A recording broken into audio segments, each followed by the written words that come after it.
আসসালামু আলাইকুম ওয়া রাহমাতুল্লাহি ওয়া বারাকাতুহু। সম্মানিত প্রিয় ভাই ও বন্ধুরা, আজকের এই ভিডিওতে আলোচনা করব স্বপ্নে কাউকে কামড় দিতে দেখলে কি হয়।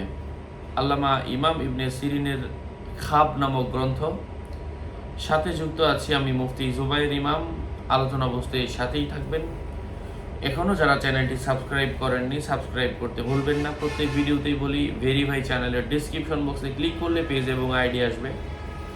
এটা ছাড়া আলাদা অন্য কোনো পেজ নেই, আইডি নেই, ইমো নেই, হোয়াটসঅ্যাপ নেই, টিকটক নেই। নাম ছবি দেখে বিভ্রান্ত হওয়া যাবে না। প্রত্যেক ভিডিওতে আলাদা আমি সাবধান করি, সতর্ক করি। স্বপ্নে কাউকে কামড় দিতে দেখার অর্থ হচ্ছে, যাকে কামড় দিবে তো তার সাথে যে কামড় দিবে, কামড় দেনেওয়ালা আর কি, যে কামড় দিচ্ছে তার, মানে যে কামড় দিতেছে অন্যজনকে, যে কামড় দিচ্ছে তার মনে অনেক ধরনের, যাকে কামড় দিচ্ছে তাকে নিয়ে হিংসা বিদ্বেষ থাকবে। কারো মতে অধিক ভালোবাসা বাড়ার আলামত বুঝতে হবে, এটা কারো কারো মতে।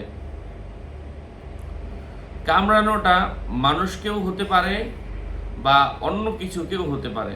মানুষকে কামড় দিলে এবং তার থেকে রক্ত বের হলে ভালোবাসা হবে গুনার মাঝে, অর্থাৎ ভালোবাসা হবে ঠিক, কিন্তু এখানে গুনাহ অথবা হারাম কোনো সম্পর্ক থাকার সম্ভাবনা রয়েছে।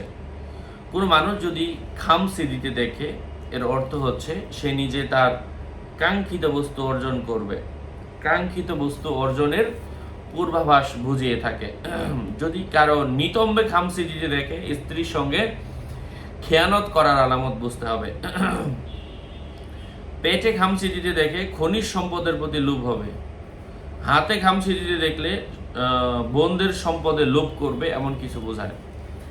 আশা করছি উপকৃত হয়েছেন। আরও আপডেট পেতে সাথেই থাকবেন। সকলের মঙ্গল সুস্বাস্থ্য কামনা করে এখানেই শেষ করছি। দেখা হবে অন্য কোনো ভিডিওতে। আসসালামু আলাইকুম ওয়া রাহমাতুল্লাহি ওয়া বারাকাতুহু।